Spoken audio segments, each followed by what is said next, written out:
আজকের ক্লাসে আমরা শিখব কিভাবে কলেজ ছাত্রছাত্রীরা একজন আরেকজনের সঙ্গে দীর্ঘ সময় ধরে ইংরেজিতে কথা চালিয়ে যেতে পারবে। একদম প্রথমে তারা কি নিয়ে কথা বলতে পারে, তারা হয়তো বা এটা নিয়ে কথা শুরু করতে পারে যে কে কোন কলেজে বা কে কোন ইউনিভার্সিটিতে পড়তে চায়। কিভাবে জিজ্ঞেস করতে পারে, what college do you want to dash, অথবা what university do you want to dash. What college do you want to study in, what university do you want to study in, অথবা what college do you want to get admitted to, what university do you want to get admitted to। অথবা আমরা কিন্তু খুব easy একটা ল্যাঙ্গুয়েজেও বলতে পারি, what college do you want to go to, what university do you want to go to। খেয়াল করে দেখবেন যে আমরা স্টাডি ইন বলতে পারি, go to বলতে পারি, admitted in বলতে পারি, তিনটারই অর্থ হলো যে তুমি কোন কলেজে বা কোন ইউনিভার্সিটিতে পড়তে চাও।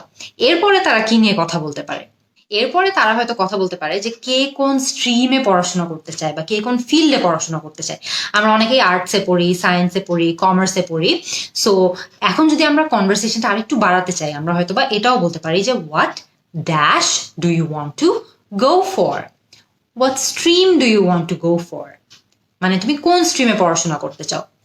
What field of study do you want to go for, কথাটা কিন্তু সেম, অর্থটা একদমই সেম থাকছে। আমরা জাস্ট এক ক্ষেত্রে হয়তো বা স্ট্রিম বলছি, আর এক ক্ষেত্রে ফিল্ড অফ স্টাডি বলছি। দুটারই অর্থ হলো যে আমরা জানতে চাচ্ছি যে তুমি ভবিষ্যতে কোন স্ট্রিম নিয়ে পড়াশোনা করতে চাও। সেটা কলেজে উঠলেও হতে পারে, সেটা ইউনিভার্সিটিতে গেলেও হতে পারে, যে তুমি কোন স্ট্রিম বা কোন ফিল্ড অফ স্টাডি নিয়ে পড়াশোনা করতে চাও। এরপরে তারা হয়তো এটা নিয়েও কথা বলতে পারে যে তারা ইউনিভার্সিটিতে উঠলে কি নিয়ে পড়াশোনা করতে ইন্টারেস্টেড।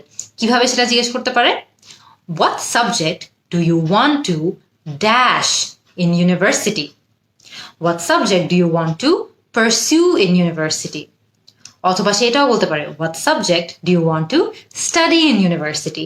দুটোরই অর্থ হলো যে তুমি ইউনিভার্সিটিতে ওঠার পর কি নিয়ে পড়াশোনা করতে চাও, আমাকে সেটা বলো। সো এটা নিয়েও কিন্তু কলেজ ছাত্রছাত্রীরা অনেক ফ্রিকুয়েন্টলি একজন আরেকজনের সঙ্গে কথা বলে। এরপরে আরেকটা খুব common topic of conversation college স্টুডেন্টদের মধ্যে হলো যে কোন সাবজেক্টের জন্য কোন কোচিংটা ভালো। What dash is the best for dash, what coaching is the best for math, what coaching is the best for English। So খেয়াল করে দেখবেন যে এখানে যদি আমরা একজন আরেকজনের সঙ্গে এটা নিয়ে কথা বলতে চাই, যে আমরা একটা কোচিং সম্পর্কে জানতে চাচ্ছি, যে হয়তোবা অঙ্কের কোচিং কোনটা বেস্ট, ম্যাথসের কোচিং কোনটা বেস্ট, যেহেতু এটাও খুব কমন একটা টপিক অফ কনভারসেশন, আমরা কিন্তু ইজিলি এটা নিয়েও ইংরেজিতে কথা বলতে পারি। আরেকটা খুব common topic of conversation college ছাত্রছাত্রীদের মধ্যে হলো যে কেউ কি বিদেশে পড়তে যেতে ইচ্ছুক নাকি, বা বিদেশে পড়তে যাওয়ার প্ল্যানস আছে নাকি। সো তারা এটা কিভাবে জিজ্ঞেস করতে পারে, are you planning to apply dash, are you planning to apply abroad, অথবা are you planning to apply to foreign universities. দুটোরই অর্থ হলো যে তুমি কি বিদেশে পড়তে ইন্টারেস্টেড নাকি, বা তুমি কি বিদেশে পড়াশোনা করার কোনো প্ল্যান করছো নাকি। সো এটাও কিন্তু কমন একটা টপিক অফ কনভারসেশন। আরেকটা খুব কমন টপিক অফ কনভারসেশন স্টুডেন্টদের মধ্যে হলো যে হয়তো আমাদেরকে লাস্ট ক্লাসে একটা অ্যাসাইনমেন্ট দেওয়া হয়েছিল, সেই অ্যাসাইনমেন্টটা কি আমাদের শেষ করা হয়েছে নাকি। সো সেটা আমরা কিভাবে জিজ্ঞেস করতে পারি, did you finish the dash we were given in the last class, did you finish the assignment we were given in the last class, মানে গত ক্লাসে আমাদেরকে যে অ্যাসাইনমেন্টটা দেওয়া হয়েছিল সেটা কি তুমি শেষ করেছো। এটা হয়তো একটা রিপোর্টও হতে পারে, did you finish the report we were given in the last class.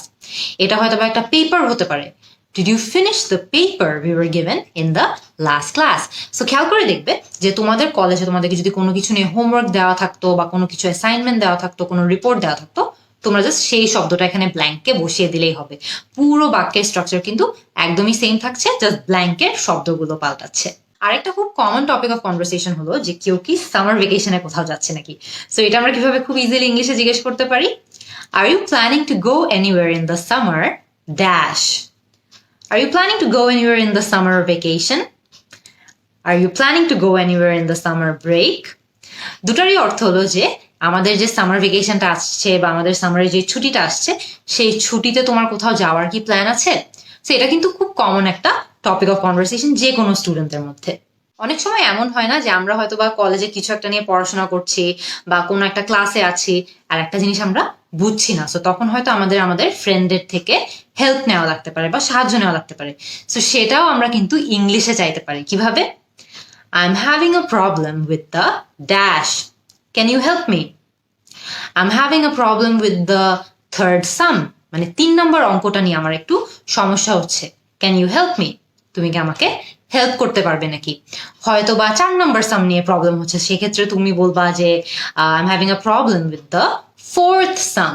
যে 4 নম্বর অঙ্কটা নিয়ে আমার সমস্যা হচ্ছে, ক্যান ইউ হেল্প মি?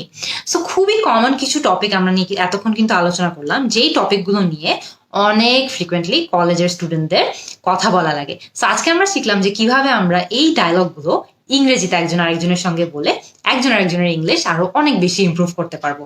আমাকে কমেন্ট সেকশনে সব কলেজ স্টুডেন্টরা জানাও যে আর কোন কোন জিনিস নিয়ে কলেজ স্টুডেন্টদের রেগুলারলি কথা বলা লাগে, যেগুলো আমরা চাইলেই কিন্তু ইংলিশে করতে পারি। আমি কিন্তু তোমাদের সবার অ্যান্সারের জন্য ওয়েট করবো। See you in the next class.